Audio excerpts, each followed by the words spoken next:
بسم اللہ الرحمن الرحیم۔ اعوذ باللہ من الشیطان الرجیم، بسم اللہ الرحمن الرحیم، اللہم صلی علی محمد وآل محمد۔ مومنین کرام، ایک سوال پوچھا جاتا ہے کہ نماز شب ہم پڑھ رہے ہیں، نماز شب کا طریقہ ہم نے تفصیلی طور پر بتایا ہوا ہے۔ شیعہ ٹاک سزاداری ہمارا چینل ہے جس پر ہر حکم، تقریباً ہر حکم ہم نے بتایا ہوا ہے، ہر عبادت کا طریقہ۔ جو چیزیں مس ہو گئی ہیں، سوالات پوچھے جاتے ہیں تو ان کو ہم پھر چھوٹے سے شارٹس جو ہے وہ شارٹ ویڈیو کی صورت میں اب ہم اپلوڈ کر دیتے ہیں۔ باقی تقریباً ہم نے نماز، روزہ، حج، زکوٰۃ، خمس، تقریباً، اور حتیٰ کہ پرسنل مسائل، جنسی مسائل، ہمارے اوپر جو ہے وہ باتیں بھی بہت کی گئیں، لیکن ایک شرعی ہماری ذمہ داری تھی کہ ہم اگر آج ہم نہیں سکھائیں گے جنسی مسائل تو یہ دنیا اتنی تیز ہو گئی ہے، یہ نیٹ ورک اتنے تیز ہو گئے ہیں کہ ہماری نوجوان نسل پھر غلط راہوں پر چل جائے گی یا ایسے راستوں پر چلی جائے گی جو ہمارا فقہ آل محمد نہیں ہے۔ اس وجہ سے ہم نے وہ تمام چیزیں بتا دی ہیں جو آل محمد نے بتائی ہیں۔ ایک اور چیز جو پوچھی جاتی ہے کہ نماز شب جو 11 رکعت ہے اس کو ہم پڑھ رہے ہیں اور آذان صبح ہو جاتی ہے، تو کیا ہماری نماز شب ٹھیک ہے؟ کیا اب ہم اس کو جاری رکھ سکتے ہیں یا اس کو چھوڑ دیں؟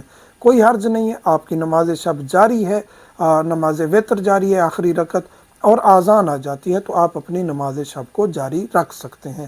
اس کے علاوہ ٹائمنگ کا بھی ہم نے بتایا ہوا کہ آغا سستانی کے نزدیک تو اتنا ریلیف ہے کہ آپ مغربین پڑھتے ہیں، مغرب عشاء، اس کے فوراً بعد آپ کہتے ہیں کہ جی میں فجر کو جلدی نہیں اٹھ سکتا، میں بس فجر کی واجب ہی پڑھ سکتا ہوں، زیادہ دیر میں نہیں جاگ سکتا، یا میں آگے پھر ڈیوٹی پہ چلا جاتا ہوں، یا جو بھی مسئلہ ہے، تو میرے لیے کیا ریلیف ہے؟ جی آپ مغرب عشاء کے فوراً بعد بھی جو ہے وہ نماز شب کو ادا کر سکتے ہیں۔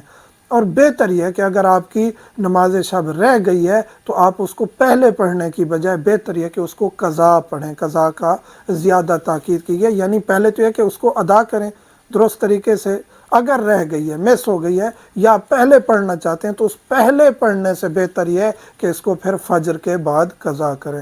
اور نماز شب کی بہت ساری روایات و فضائل ذکر کر چکے ہیں کہ نماز شب وہ عبادت ہے کہ اللہ کی ذات اس وقت بڑے فخر کے ساتھ فرشتوں کو کہتی ہے، دیکھو پوری خلقت سو رہی ہے، میرا خاص بندہ اس وقت بھی جاگ کر میری عبادت کر رہے، حالانکہ اس پر یہ واجب نہیں تھی، لیکن یہ میری محبت میں نماز شب مستحب ہے، اس کو ادا کرنے کے لیے سردی ہے یا گرمی میری بارگاہ میں آ کے یہ میرا بندہ جھکا ہوا ہے، تو اس وقت اللہ کی ذات ہمارے اوپر فخر کرتی ہے۔ اس کے علاوہ مومن کے چہرے کی زینت بن جاتی ہے نماز شب، چہرے کی تازگی کا سبب بنتی ہے۔ اسی طرح کافی روایات ہیں نماز شب کے بارے میں، اس کو کوشش کریں کہ مس نہ کریں، اور اگر 11 رکعت نہیں، کم از کم آخری 3 رکعت سے سٹارٹ کریں، پھر آہستہ آہستہ انشاءاللہ آپ کی 11 رکعت تک بھی روٹین بن جائے گی۔ مومنین سے ملتمس ہوں دعاؤں میں یاد رکھا کریں۔ الحمدللہ رب العالمین۔